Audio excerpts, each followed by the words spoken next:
Welcome to Red-tastic. Story 1. Am I the a-hole for calling out my 24 females father-in-law, 55 male, and his very inappropriate relationship with my cousin, 26 female? I recently got married to my husband, and so far it's been great. However, I can see that my father-in-law has a great dislike for me, but I've been nothing but kind and helpful to him. My husband is the only child, and my father-in-law really wanted a daughter. I thought he would be excited when I joined the family as a daughter, but nope. Instead, my father-in-law blatantly favors my cousin. He says stuff like, "She's my daughter, and I'm so proud of her." It really annoys me, and when I bring it up, he says that I'm his daughter-in-law, but she will always be like a daughter to him. We were visiting the US pre-corona and visited the city that my cousin and her new fiance live in. We weren't initially planning on visiting them, and I think my father-in-law wanted to visit her without us. However, we decided to go at the last minute because of my mom. Now, when we went to her place, we were taken aback by her success. She's done really well for herself, and I am proud. When we were there, my father-in-law and cousin connected like no time had passed, and they were laughing and joking. He also gave her a valuable item that she apparently has been talking about forever, and he brought it especially for her. He's never done any shit like that for me. After we visited, my father-in-law couldn't stop going on and on about how she's done so well for herself, and he's so proud of her and she will always be a daughter to him and yada yada. He also said that he's so happy that she didn't end up marrying his son, my husband, or else she wouldn't have gotten as far as she did, and her new fiancé is so much better. I got pissed off and questioned their relationship and why they're so close and why they even keep in contact now. We live in separate countries. I said that something must be going on and that he must have some type of feelings for her to consider her this much. My father-in-law lost it and told me that she would always be so much better than me, and that now he didn't want to have any relationship with me anymore, and I would always be his son's unworthy wife. Now, I do have to add, my cousin and my husband were engaged first. I fell in love with my husband during their engagement and I helped him cheat. I apologized to her for that, and it was a huge rift in my family. She didn't accept my apology at the time and called me a C-word. She hasn't talked to me since, and the first time she did was when we visited her. She still doesn't talk to me after the visit, but at the visit, she acted like everything was apparently okay, and it didn't even feel like there was ever any animosity between us.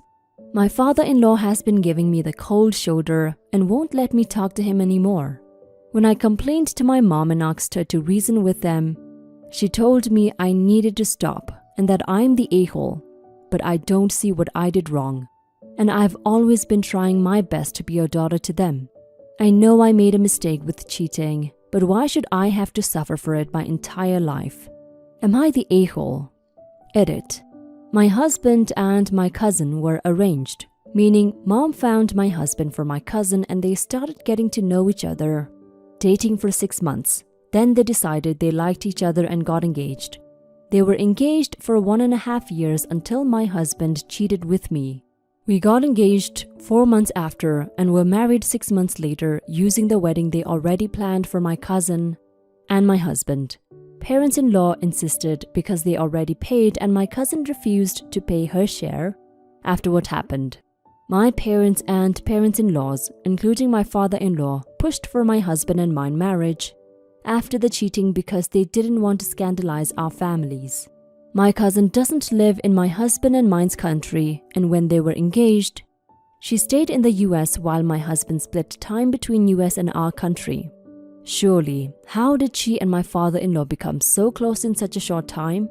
They apparently text each other frequently and know so much about the other.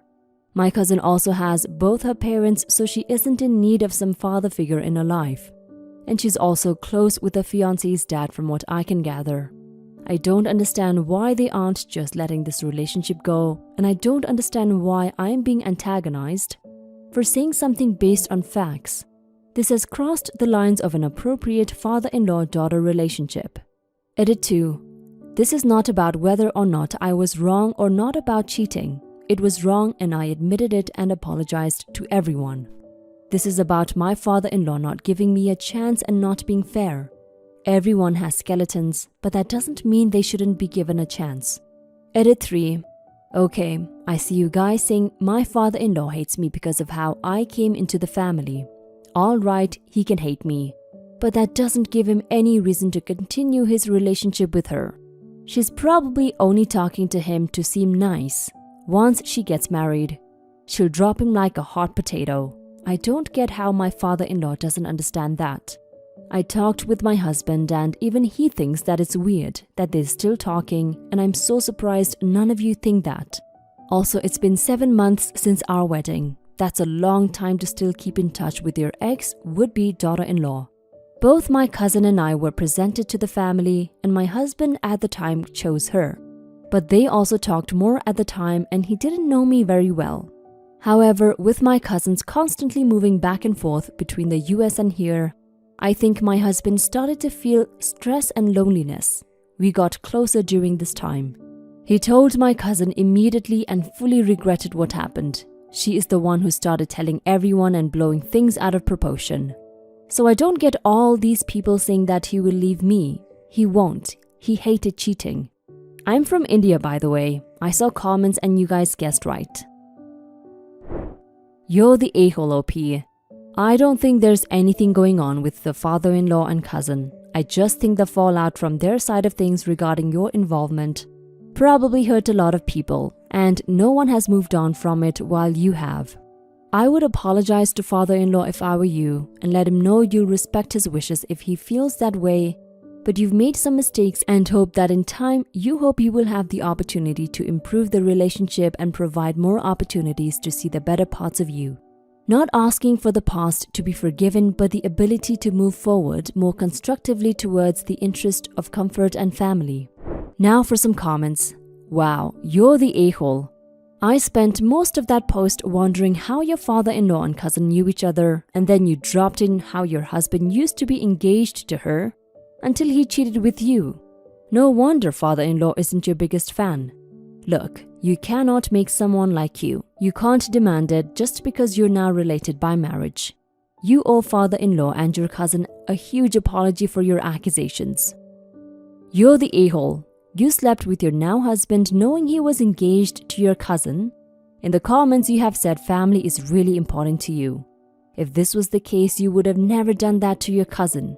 Your father-in-law is valid in feeling that way towards you. He believed that your cousin was going to be his daughter-in-law for the rest of his life, but you helped your husband ruin that. I don't even understand how you can think you're not the a-hole. 100 times over, you're the a-hole. You made your bed now, you have to sleep in it. Accept the consequences of your actions. Story 2. Am I the a-hole for telling off my daughter for a horrible comment towards a sister, even though she feels like she's correct and justified? My older daughter is now 31 and my younger daughter is 27. 4 years ago, my older daughter's fiance left her for my younger daughter a month before their wedding. Yes, it is as terrible as it sounds. Made even worse by the fact that my younger daughter was 2 months along in her pregnancy. I was extremely disappointed in my younger daughter. They both claimed they were in love and are still married till now. It literally destroyed my family. My older daughter has banned her sister from coming around her, which everyone has been accommodating all these years. It makes holidays very stressful, but it is what it is. I've tried my best to have a good relationship with my grandchild while navigating the family issues. My older daughter has made very cruel comments about my grandchild, which I've ignored. That's a mistake on my part for not shutting it down. In February, my older daughter dropped by our house unexpectedly and encountered my younger daughter, son-in-law, and grandchild. It was very tense, and my younger daughter broke down in tears and tried apologizing again, and revealed to us that my grandchild was likely on the autism spectrum. And my oldest daughter immediately replied by saying that it's sad that the karma of cheating parents is inflicted on the children, and that maybe this will be a lesson for my younger daughter. My son-in-law and my oldest daughter got into a huge fight, and everyone left in tears. I've always been sympathetic to my older daughter and have usually taken a side. But I think what she said is extremely out of line and mean. I told her that what she said was unacceptable and that she needs to apologize, or I will not be having her over anymore. She then told me that my parenting is atrocious, and it's no wonder my younger daughter turned out to be a bad word. I've clearly messed up somewhere to have raised two daughters who've made such cruel judgments, but am I wrong for taking a stand on this issue? Both my daughters were lovely people with a lot of success, but our whole family is so angry and sad now. My oldest daughter is the complete opposite of who she used to be, but she refuses to go to therapy.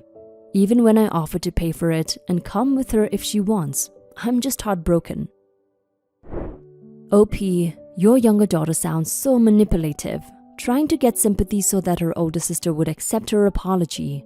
I really don't think your younger daughter was ever a lovely person with what she said and sleeping with her older sister's fiance.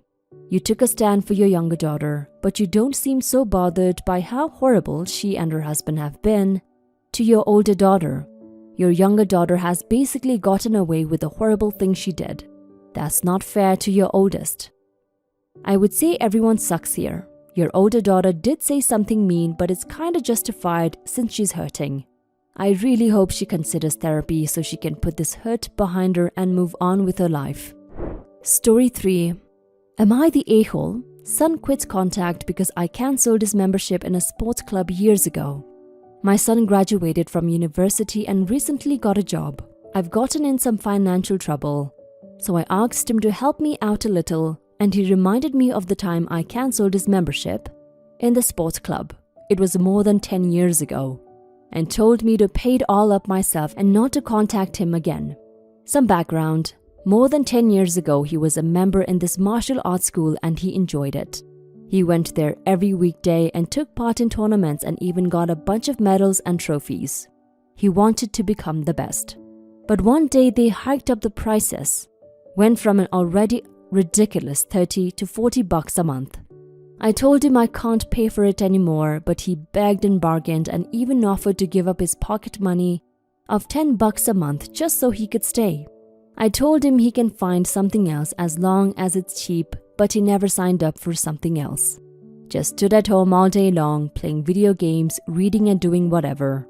He brought that up twice in the past, such as when I asked him why he just spends all his time at home on the computer, and he told me it's my fault for cancelling his membership. He just blamed his own apathy on me. There is so much he could do. The world is full of opportunities. But all he thought about was this one sport when there are hundreds of different sports. Or when I finally saved up enough for a big new TV for all of us. He only uses this as an opportunity to guilt-trip me. You have enough money for a huge TV but not for my sports? His logic eludes me. Should we not enjoy life? I thought that after more than 10 years he would have gotten over it. He didn't bring it up again either until recently. He wasn't much of a talker to begin with. Never talked about his day at school, his problems, or really anything. Just spent all his time on his computer, books, chatting with strangers, and all that other nerd stuff. Always kept everything to himself and never initiated a conversation. He used to go out with his friends, but at some point he stopped doing that too. When I asked him, he told me they moved to different places. He's always negative, gets irritated easily. I know it's not his fault that he is so easily hurt and only thinks negatively, but how do I fix him? He even blames his depression on me. It's all just so surreal. So many years he kept silent and played nice only to lash out like this the moment he moves out. Even though I cooked and cleaned and did everything for him just because of this one thing. I would get him to do therapy, but how do I force a grown man? I got him into therapy years ago too, but he hated it because it interfered with his sports. Now that he has his own money, can't he just start doing his sports now? There shouldn't be an issue. I didn't have a choice back then. And now that he would finally be perfectly capable of helping me, he doesn't. Am I the a-hole? Is he? Can I fix him? It's been so long and he is still bitter. You're the a-hole. It seems like there is a lot more to the situation than you're letting on. While I understand that there might be reasons for not paying for a sports club, denying your son the chance to participate because fees were upped by $10 is insane. He was willing to sacrifice his allowance to keep him in the club. That shows how important it was for him. If it had been a much larger sum, around $100, $150, it would have been a different story. It's hard to believe you took your son's happiness away for a few bucks. Your relationship has been damaged beyond repair, and there's no way to make amends. Stop trying to contact him, just leave him be. He doesn't owe you anything, and it's clear that you didn't make an effort to understand him as a child. What else did you overlook? He deserves to be treated better.